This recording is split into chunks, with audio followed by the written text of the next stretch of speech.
I am your host for this evening, Mary Jane Calderon, joining you from my office at Behringer-Crawford Museum. Also joining me by the powers of Zoom is my co-host for the evening, Heather Cook, from her dorm in Wooster, Ohio, and our presenter for the evening, Paul Tenkotte. So thank you both for being here.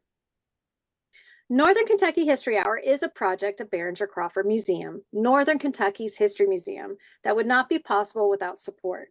Thank you to all of our sponsors, including the City of Covington, Kenton County Fiscal Court, ArtsWave, Kentucky Arts Council, Northern Kentucky Sports Hall of Fame, the Carol Ann and Ralph V. Hale Jr. Foundation, and our members.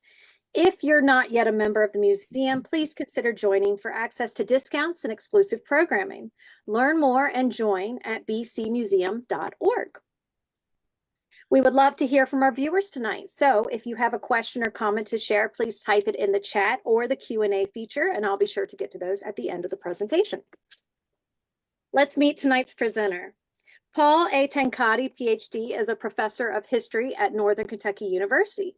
He has published 16 books, contributed chapters and essays to 13 additional books, and written, edited more than 600 articles and book reviews for a wide range of publications. In addition, he has participated in 22 television documentaries, including his 2018 national PBS debut, 10 That Changed America, Engineering Marvels. Dr. Tenkotte's textbook, The United States Since 1865, Information, Literacy, and Critical Thinking, was published in 2022 by Kendall Hunt.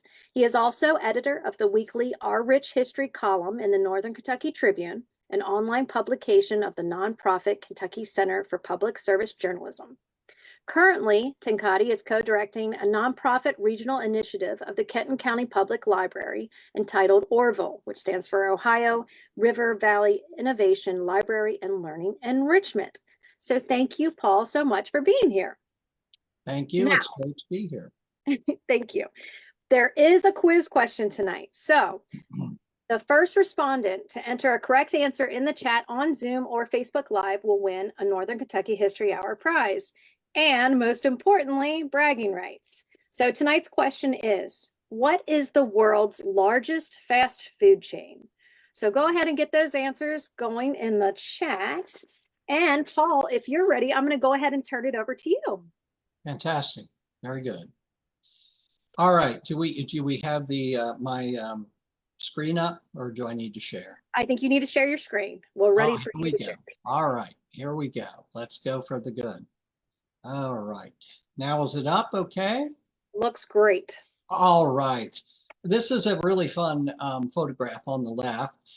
You see a very familiar face there to some of you who know a little bit about Newport history, and that is Mayor Johnny TV Peluso. He used to own a TV repair shop, and he was mayor for quite a number of years and a city commissioner in the city of Newport.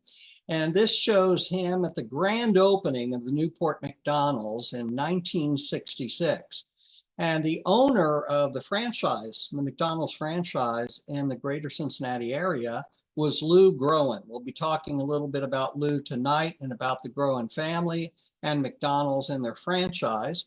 But one of the kind of things that they did when they opened a new branch is to give 50 $1 bills to a kind of a famous person. And the famous person, of course, was the mayor at that time, Johnny TV Peluso. So you can see that they were all on like a ribbon together, and he's kind of wearing the ribbon of the 50 $1 bills. And they were supposed to then, of course, give that to charity. I can't say which charity he gave it to, but I'm certain it went someplace, knowing Johnny TV Peluso. This whole talk is named Fast Food, a lot older than you think. And there's a reason for that, because I think in our mind, we think of fast food and we think of all the big major chains today. And we don't realize that really the origins of fast food go all the way back really to the 19th century, to the late 1800s. So one of the things that was happening after the Civil War was America was industrializing. And as they were industrializing, new factories were being built, and sometimes these factories were in outlying suburbs, places like Norwood, Ohio, or places like Covington or Newport. And so for the first time, many people, who used to work kind of near their homes or in their homes or above their stores were having to commute to go to work. They might be commuting to go to work on streetcars to factories or offices in the downtown areas. And when they got there, you have to think, they didn't have the kind of thermoses and containers to keep lunches kind of cool or to have hot beverages and keep them hot. So if you're going on a streetcar every day to work, where are you going to eat? Where are you going to eat your lunch? Well, you're going to have to get a quick lunch, because if you're an office worker or you're a factory worker, they're not going to give you that much time off for lunch, number one. And you probably want to get, what was considered the top beverage of the day, which would have been hot coffee. So where are you going to get hot coffee? Where might you get a sandwich, etc.? But there was not only a need to feed those factory workers and to feed those office workers, but the downtown areas like downtown Cincinnati, Covington, Newport had very prosperous kind of theater and entertainment districts. And so that meant that people were going to the theaters late at night. And like us, they sometimes couldn't maybe fit in a dinner beforehand, or they just got kind of hungry and got some late night sort of munchies. So where would they have gone to get a little midnight snack before, say, they headed back on what they used to call the OWL streetcars? Those were the streetcars that ran at night, hence OWL cars, to go back home to their homes, sometimes in the suburbs. Well, there were all kinds of places that started to pop up for these sorts of people. And two that we can think of are lunch counters and lunch wagons. The major difference between the two are lunch counters are permanent places. They're someplace that has been rented in a building. And lunch wagons were literally kind of portable. They could be moved to near a factory or near the office district. Think sort of like food trucks today. So lunch wagons were actually the kind of thing that were movable. Well, it's interesting because we tend to think, well, where were there opportunities or needs to feed a lot of people quickly? So one of the examples that I dug up was the 1893 World's Columbian Exposition in Chicago. Now, if you all remember, Christopher Columbus, as they used to say, and it was kind of the schoolboy, schoolgirl thing we used to say, in 1492, Columbus sailed the ocean blue, right? And so you're saying, well, the 400th anniversary of Columbus's voyage would be in 1892. Well, they couldn't exactly get their act together, so it was the 401st anniversary that they celebrated at one of the great World's Fairs, one of the greatest world fairs of all times, the 1893 World's Columbian Exposition in Chicago. And just about anybody who could afford it, they were trying to go to Chicago for that World's Fair. So actually they had a necessity to feed a lot of people quickly. The Wellington Catering Company of Chicago successfully won the bid for the food concessions at the fair, and it operated restaurants and lunch counters, and this is a phenomenal statistic, occupying over 137,000 square feet. Their World's Fair lunch counters alone measured 7,500 feet, or 1.5 miles in length, enabling 4,000 people to eat at the lunch counters at the same time. By October of 1893, as many as 300,000 people ate their midday meals inside the grounds of the exposition. So lunch counters were developing all in the late 1800s and the early 1900s. And you can see an example here and the lower right, called the Market Restaurant in Cincinnati, about 1909. And you can see how, you literally had this lunch counter with these stools. Again, you weren't supposed to tarry or stay for too long, right? Stools are not necessarily comfortable. The idea was to get people in and out. It was literally kind of fast food. And notice how the waitresses are usually all dressed in white. This sense of having a certain cleanliness about the whole operation, a certain efficiency about the whole operation. And where you especially got lunch counters were not only like downtown areas, and not only at places like the World's Columbian Exposition and at, all different kinds of state fairs and so forth, but also in train stations. So if you think, just like modern airports today, and a train station, you need it to maybe catch a really quick bite to eat, because it would have been difficult again to pack any kind of lunch, to pack any kind of hot beverage. So you wanted some kind of sandwich and maybe a coffee or a tea, something like that. So lunch counters were very prevalent at the train stations. And you see an actual example of that. Professor John Van Cleve and his wife eating at a lunch counter at the Grand Central Depot in Cincinnati after their arrival aboard an Ohio and Mississippi Railroad train.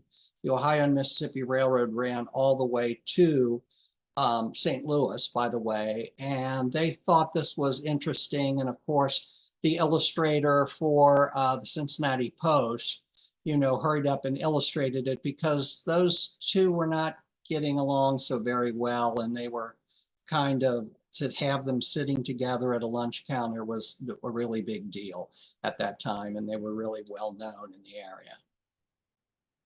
Well, what about those kind of train depot lunch counters? What kind of things could you pick up? One of the things you could pick up is like ham sandwiches. And when you think of that, you're thinking of the 1800s.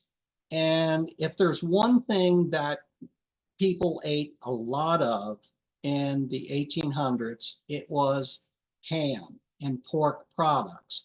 We think of Cincinnati and Covington as being big pork slaughtering and pork packing centers of the United States. And you might want to ask the question, why did people eat so much pork? And that's because you could smoke pork, and pork could be kept for long periods of time without refrigeration.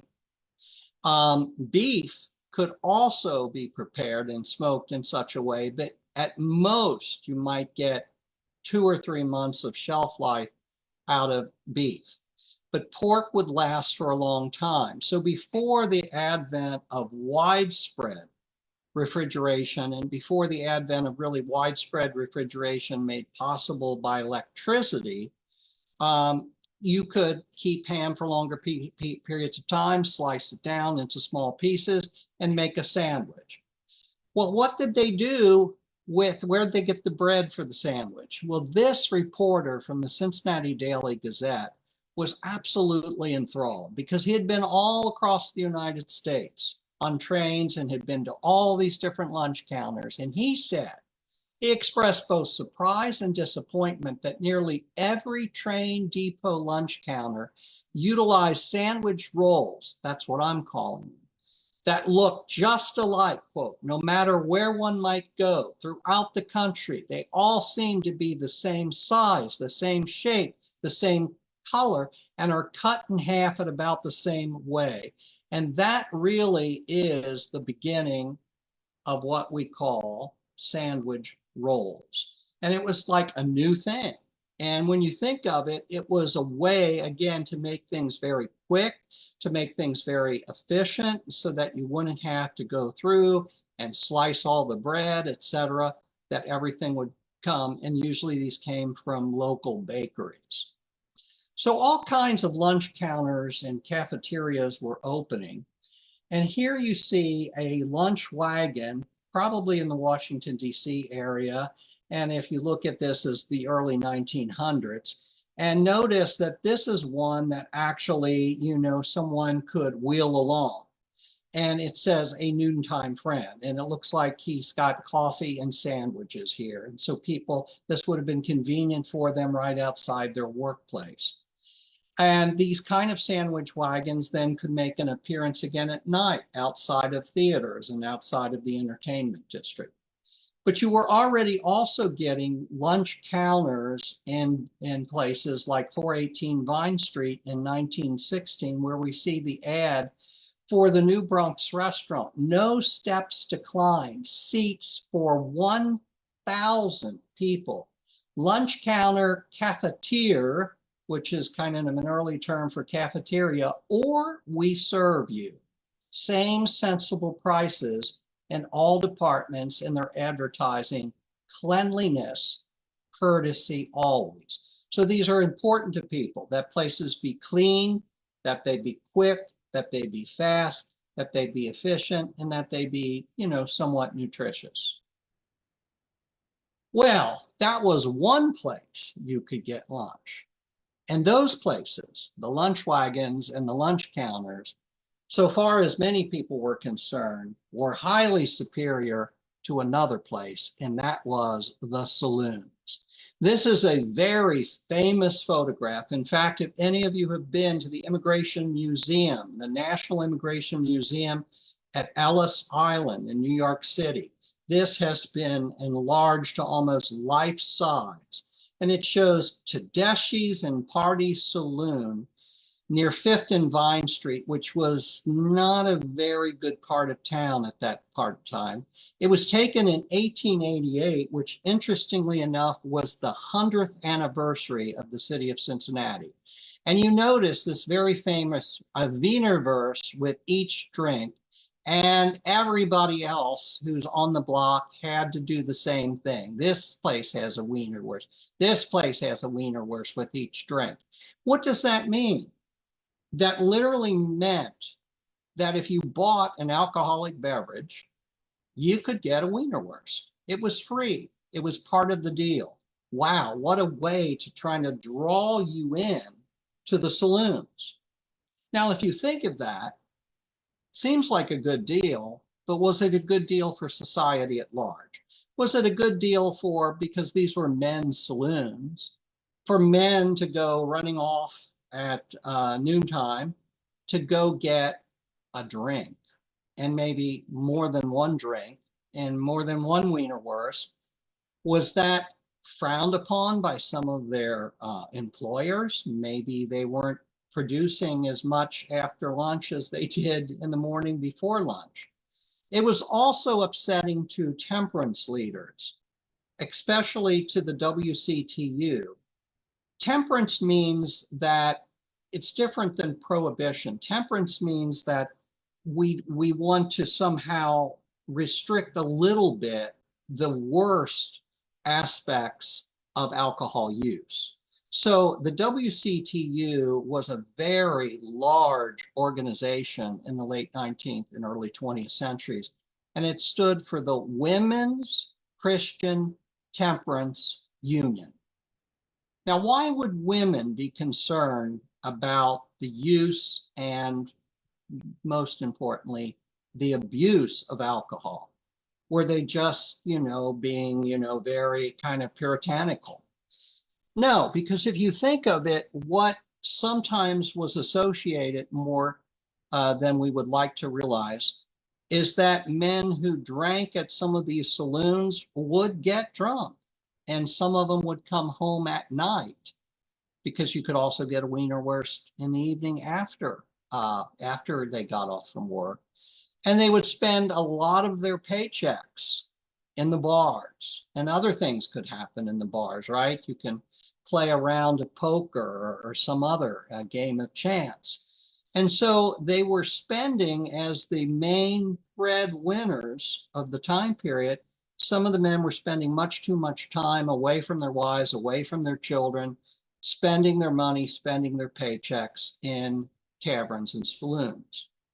Another aspect of this, which we know because it's in records and because it's always been with us, unfortunately, as a society, is sometimes not all people who literally came home drunk were the most pleasant people either. So the WCTU blamed alcohol for a lot of cases of not only physical abuse, but sexual abuse. So they wanted to see some sort of regulation occur of this. And one of the ways they thought is, you know, we don't need to entice people all the more with free food. Now, this editorial comment illustrates how saloon owners charging 5 cents for each beer could afford to provide free lunches versus, yes, they did have people who had just little saloon stands who only charged 3 cents a beer. So they were going at it, well, like, you know, don't be fooled. They're making a lot of money by giving a wienerwurst with each drink. And sometimes it just wasn't a wienerwurst. Sometimes it could be pretzels and peanuts, kind of finger food as well. Now, I really, really like this editorial comic that appeared in the Cincinnati Post in 1914. At that point, Cincinnati had a sanitary inspector, and his last name was Folsom, and here he is. And here is the common fork. We're going to talk about that. And look at the little germs here, germ 1 and germ 2. So he went around, and there were over almost 900, between 850 and 900 saloons in the city at that time, and he inspected each and every one of them. And he found unsanitary conditions, and especially one of the common culprits was the common fork. And so here is the old lunch fork, common free lunch note fork. So what would happen is they would have different stews and different things, and there'd be a fork in it. And some guys would come up to it and say, that's tasty, and then stick it right back into the stew or into the food. And, you know, this would happen one after another. And finally, he said, enough's enough. We need to get rid of the common fork, and everybody needs to come in. When they get to into the saloon, they need to be given their own individual fork. And since it's free, a nice clean fork with every drink. So there were all kinds of concerns about this. Plus, restaurant owners were not very happy that they were competing with saloons giving free food. Well, one of the things that starts to appear in the late 1800s and the early 1900s is what is called the pure food movement. And the pure food movement was exactly as it sounded. It was an attempt to make certain that people buying products at butchers and bakers and grocery stores were getting something that was pure and was not infected with any kind of disease or anything else that might actually be harmful. And so we know that this was true of the food and drugs of the late 19th and early 20th centuries, that they were adulterated with all kinds of chemicals, some of which were toxic in large amounts.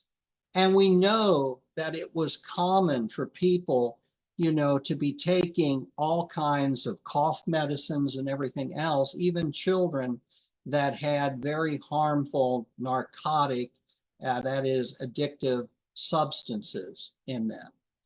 So some of the people who led this movement for pure food and drugs were from our area, were from the Ohio River area. One of them was born on a farm near Madison, Indiana, and his name was Harvey Wiley. He's seen here because he became the chief chemist of the U.S. Department of Agriculture in Washington, D.C. And here he's shown working in his chemistry laboratory, which he really made a very professional laboratory in New York City. He worked with others to make certain that Congress passed in the progressive era. So this kind of movement merged with progressive era reforms of Teddy Roosevelt and others, and in the enactment of a Pure Food and Drug Act of 1906.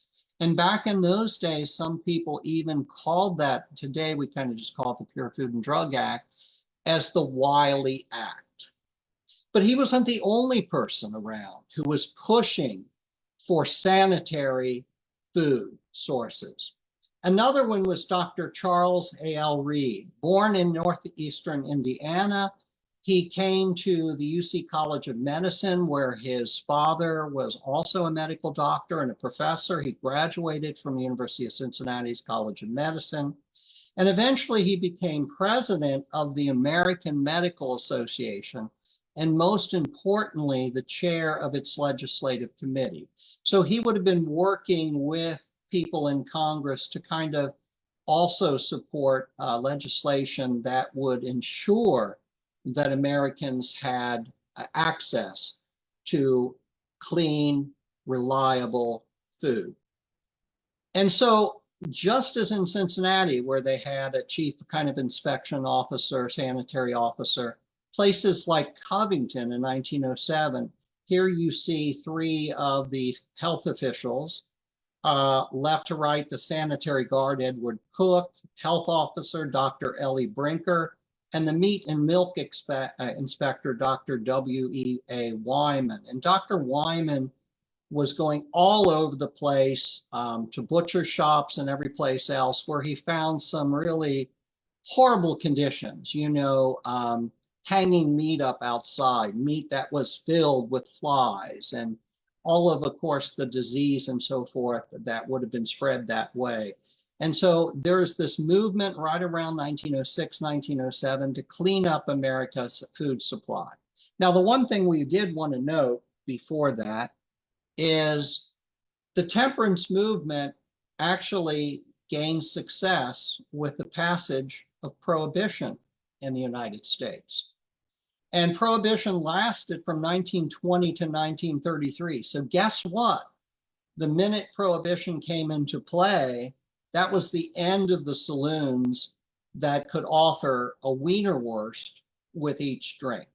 So where were people going? Was there a market? Was there a new market, a bigger market for fast food, for something that you're going to grab for a quick lunch or a quick midnight snack? Well, I want to show you one of the hamburger wagons, because hamburgers started to become, and no one really knows who kind of invented the hamburger. There were things in Germany where they had, kind of beef sorts of steak burger-like things, but no one really came up with the hamburger. It just sort of became popular. Well, the hamburger wagon of Sherman Porter dates all the way back to 1913, and it still actually operates in Miamisburg, Ohio. So if you want to go and see what a real hamburger wagon works, you've got to go make certain that you go during the day. It doesn't operate, I don't believe, anymore at night.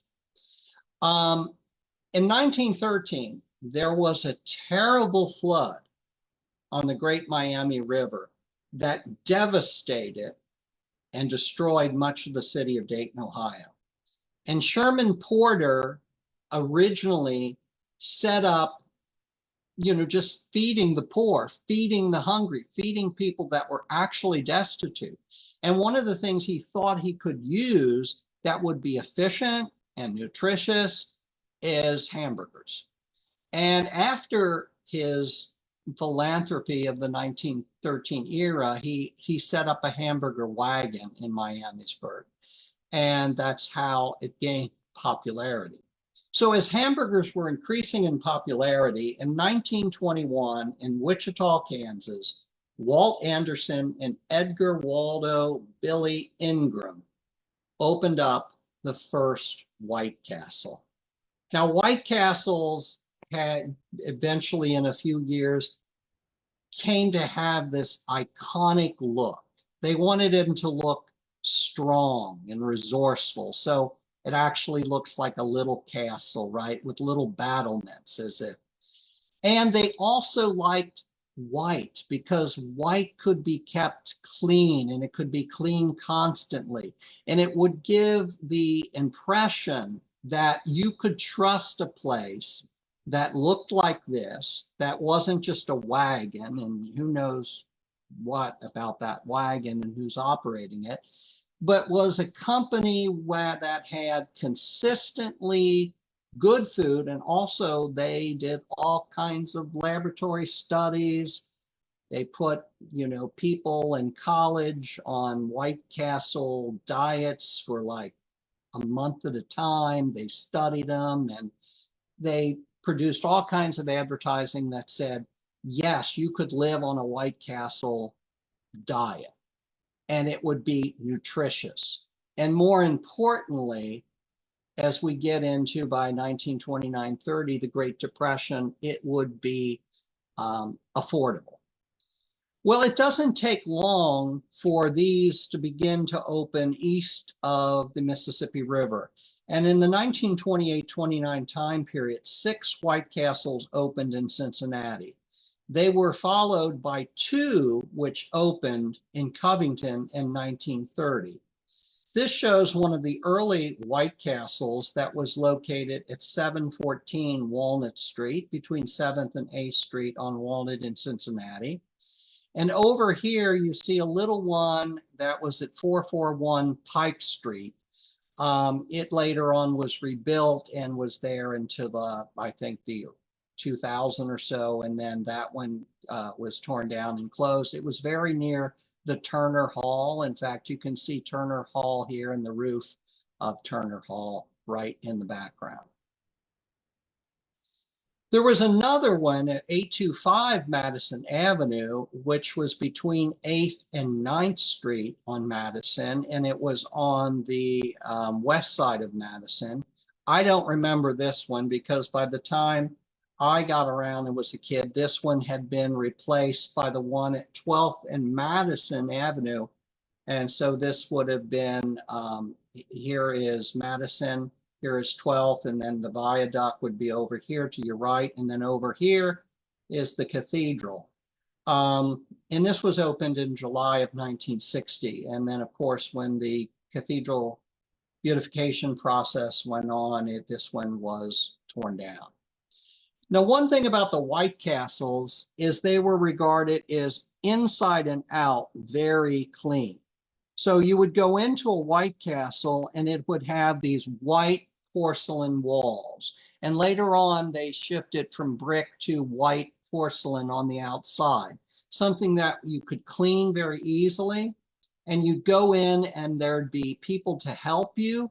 And you could see right then and there the kitchen. You could see where they were making the hamburgers. So it wasn't some back room someplace that could have been dirty and nasty. It was right there for all of the customers to see.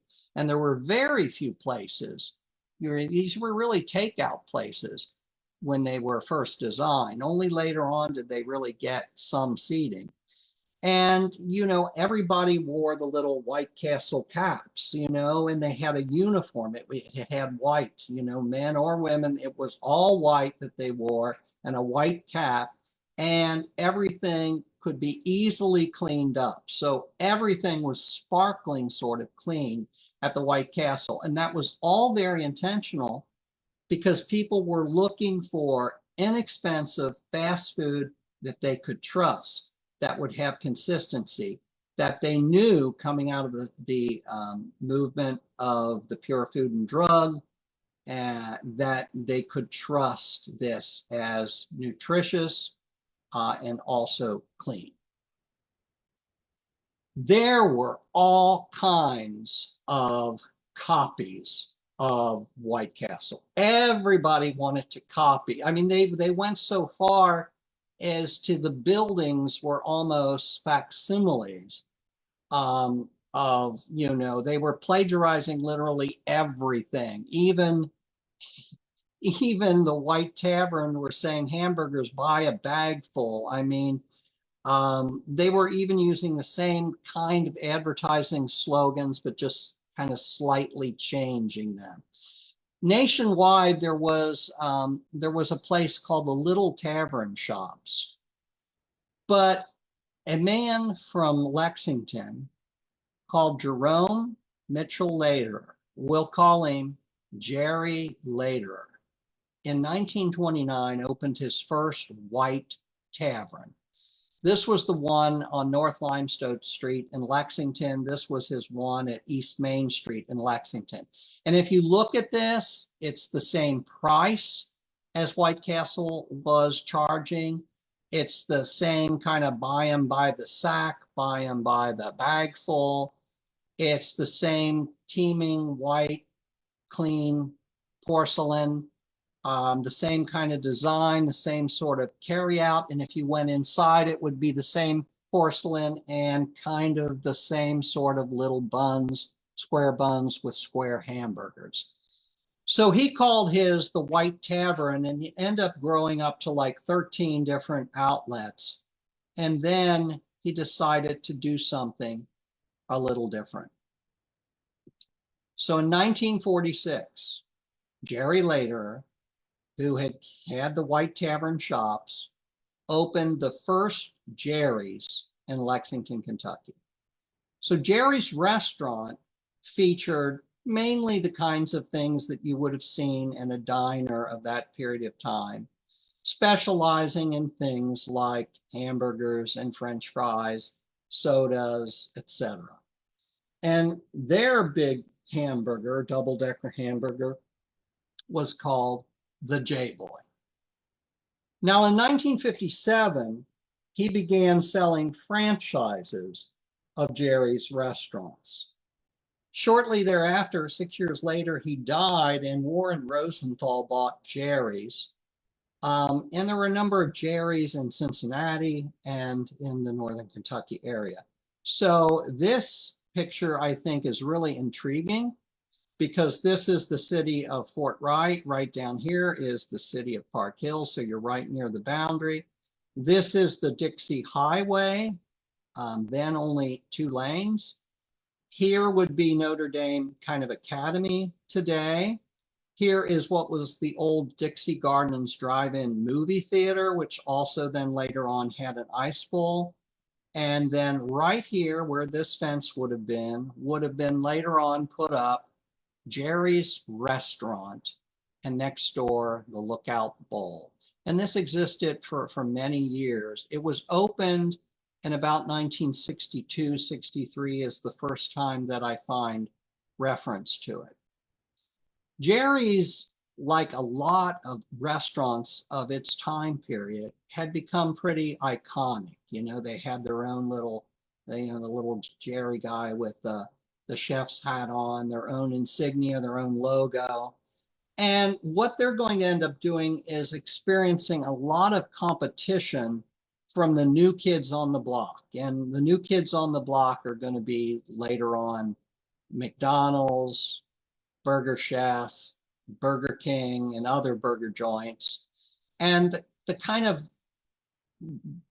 of older fashioned Jerry's drive-in restaurants, not drive-through, drive-in restaurants, sort of had passed away. And the last Jerry's, which was in Campbell County and the whole Northern Kentucky, Cincinnati area, closed in 1985.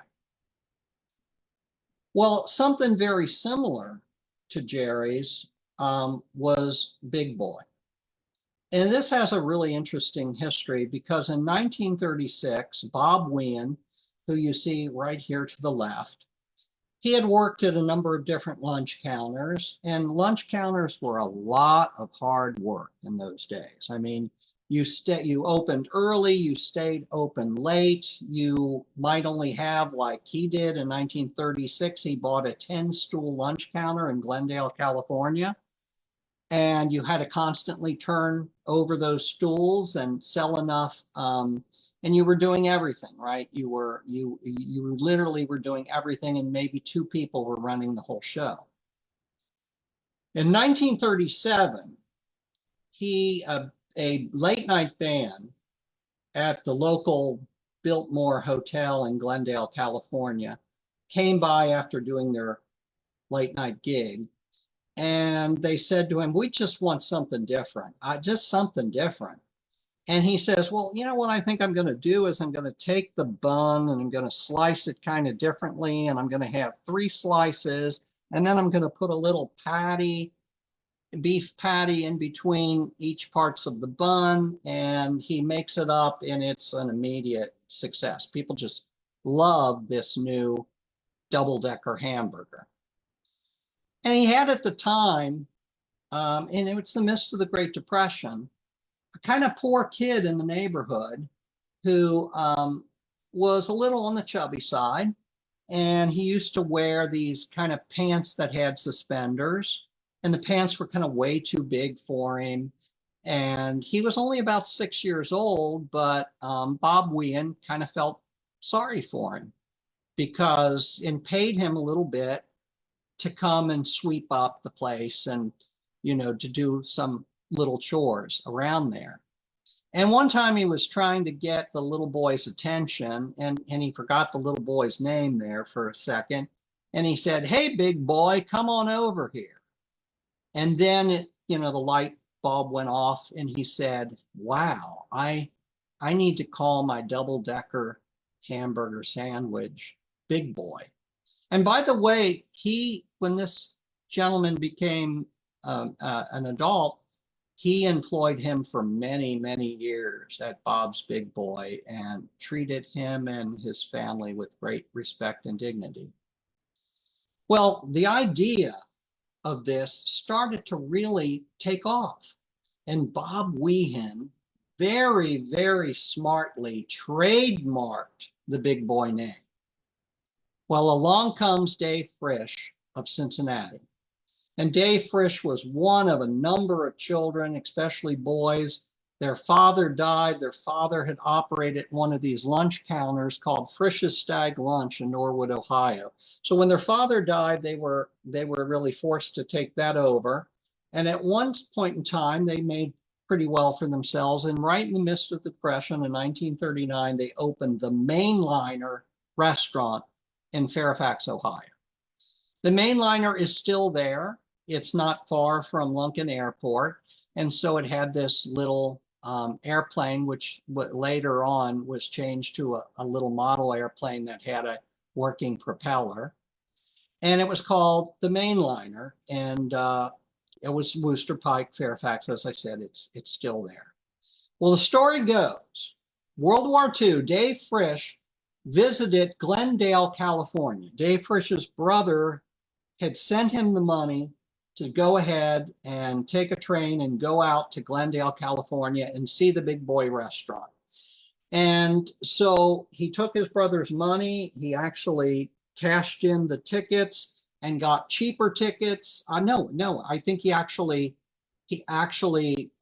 worked his way there. I don't know if he thumbed rides or got a I don't know how it happened, but he didn't even go by train, as I recall.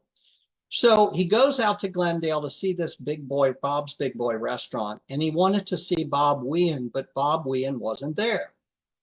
So Dave Frisch returned home, and he decided to start selling at the Frisch's Mainliner Big Boys without Bob's Big Boy's permission. And remember, Bob had gone ahead and trademarked the name Big Boy. Well, along about 1947, and by the way, he started to use a mascot that was a little boy, kind of, but the little boy didn't have red and white striped pants like Bob's Big Boy did. If you recall back here, this is the first really Bob's Big Boy mascot. So he had blue and white. Frisch just changed it to blue and white. And he thought, well, I changed it to blue and white, and I changed a few things around, and they actually came up with the tartar sauce on it when they ran out of mayonnaise or some such thing. And 1947, Bob Wien says, afraid not, you're copying me and my intellectual property. And so he actually had to sign a licensing agreement with Bob's Big Boy. The licensing agreement then enabled him to call it Frisch's Big Boy, By 1952, Frisch had his own mascot designed, which featured the kind of iconic saddle Oxford shoes, red striped pants, and a slingshot. He added a slingshot in his back pocket. Now, since that time, some of you may know the red striped pants changed to checkered pants, and they took the slingshot out of his back pocket. And more recently, they've also slimmed him down a bit. This is Frisch's original location in Fort Mitchell, which was next to the Greyhound Grill on Dixie Highway. Later, a newer building was built where Frisch's parking lot was located. And I say, note the canopy and stalls where drive-in customers ordered food. And, you know, when I was a kid, I thought this was just the greatest thing, you know, around. We didn't go out too much to eat. We were a middle-class family, and middle-class families didn't go out that much to eat in the 1960s. But occasionally it would be a real treat to go here. And of course they had car hops, they were called, and you had this little radio kind of device, and you would roll down your window and you would put this tray thing on your, well, it would hang on your window, but you would call in your order. There were menus that had the order here at each spot. And then someone would come out and deliver all of your food and put it on this tray that would sit on your rolled open window on the driver's side. And then, of course, my dad used to distribute to my mom and all of us the soft drinks and the food, and you would eat in your car. It was a drive-in restaurant. Of course, in locations like the inner city, here is 8th and Madison, Frisch's did not have drive-through. There wasn't enough room. And here you see yours truly at the Bellevue. Frisch's in the past 6 months, eyeing with a great deal of hunger in his eyes this big boy sandwich. But you also see the cute little eyes and the little cap and the red checkered and the saddle Oxford shoes. This one did not have a slingshot. It's a more recent. Now, another fast food in the area was chili. So where in the world does chili come from? Well, it actually comes from the area of kind of the Greek peninsula there, where Greece is, next door to Greece, Macedonia. And Macedonia had been part of the Ottoman Empire, the Turkish Empire, which was slowly falling apart with rebellions in the Balkan Wars before World War I. And one of the things that World War I achieved at the end was the end of 3 major world empires. And those were the Austro-Hungarian Empire, and of course, the Ottoman Empire and the Russian Empire all ended at the end of World War I. So this was a place where there was warfare, where there was rebellion. There were people, poor people, peasant people, trying to get out of the Macedonia area. And many of them were coming and immigrating to the United States, such as the Karachev brothers. They were from Macedonia. And they came to Cincinnati, and in 1922 set up their little empress, what became known as Chili Parlor, and it's right here in the corner of a theater, the Burlesque Theater, which was on Vine Street between 8th and 9th Street. Again, people going to the theater at the night, wanting to get a quick bite, would go to the little diner. And Cincinnati chili was really invented by the Karachev brothers at Empress Chili. And what they essentially did is they took a Macedonian kind of lamb stew. Well, it's the United States, so instead of using lamb, they used beef. And it was kind of a food for peasants, and they put this thing together. You know, you have, so you add some spaghetti to it, and then you have some beef, and then and then all of a sudden, all of this was born. Now, in 1929, there was another family from Macedonia, headed up by Nick Sarakasanis. And for a while, he worked for the Karachev brothers at Empress Chili. And he decided that he would go out on his own and have his own chili parlor, except, he wasn't going to bite the hand that fed him and gave him a job, the Karachiev brothers. So he decides to go where they're not, and that's in Newport, Kentucky. And in 1929, he opened up Dixie Chili, and the rest is history. Here's an early view of Dixie Chili. It was just right across the street from the Hip Theater, the Hippodrome. Again, the idea is, you can stay open late at night and get some of the theater crowd to come to you. Another Saracasanis bought a chili parlor, and it was called Crystal Chili, and it was also on the 800 block of Malma Street.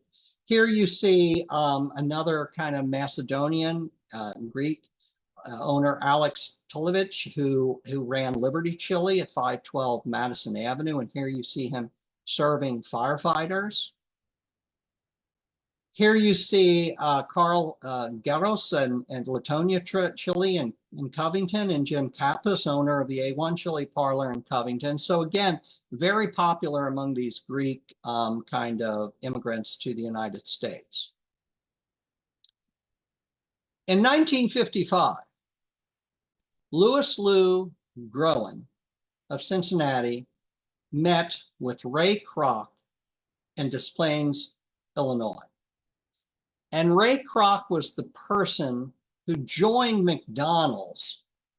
The McDonald brothers had a hamburger stand, and he decided to kind of buy one of their first franchises. And so Ray Kroc's own first McDonald's unit was in Des Plaines, Illinois, which is in the Des Plaines, Illinois is in the Chicago suburbs. It was later rebuilt and opened as a museum. It has since been closed and demolished, but here it was after it had been rebuilt and opened as a museum and before it was demolished. So in 1955, he joined the McDonald brothers as a franchise agent.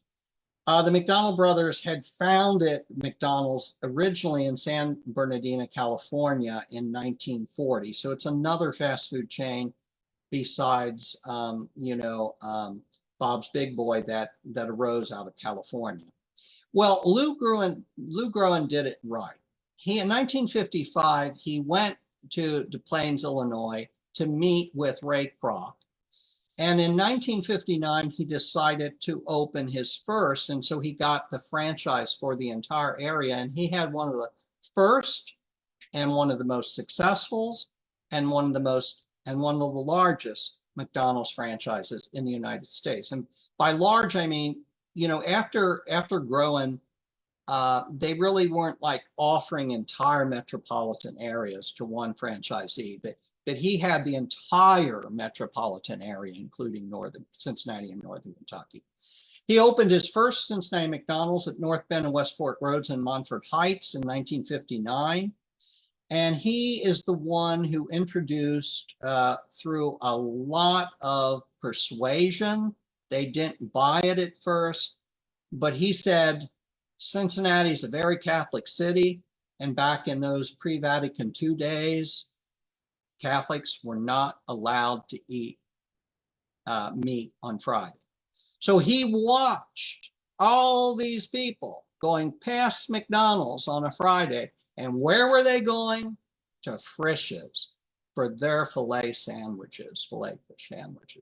And he studied and even got with Dave Frisch and said, how much business are you taking away from me? And he finds out how much, and he goes to Chicago and he talks to the McDonald's people, and they're going like, we're hamburgers, we're not fish. And then he goes back and he shows them, they basically say, show us a fish sandwich that you can make quickly in a fast food environment.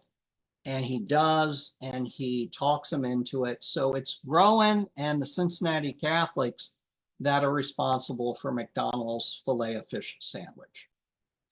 Here in 1961, he opened his first Northern Kentucky location in Erlanger. We've already seen his, with Johnny TV Peluso, his 1966 opening in Newport. In 1961, He hired a Scottish bagpipe band to entertain customers at the Erlanger McDonald's grand opening. Scottish because of the name McDonald's after the founders. If you look here, this is a really small McDonald's. It was just basically walk in. There was no drive up capabilities here. There was no drive-through. You parked the car and walked in and got your order. Sometime there were a few, and I believe there were a few initially places that you could sit outside if the weather permitted. In 1986, Groen sold 43 locations, and then slowly his son now has been building back up some of his Cincinnati. He's bought up some of the Cincinnati restaurants and also some in Northern Kentucky as well. So the Groens are back into it. So there you have it. Fast food. It's older than we think. It's been around since at least the late 1800s and early 1900s.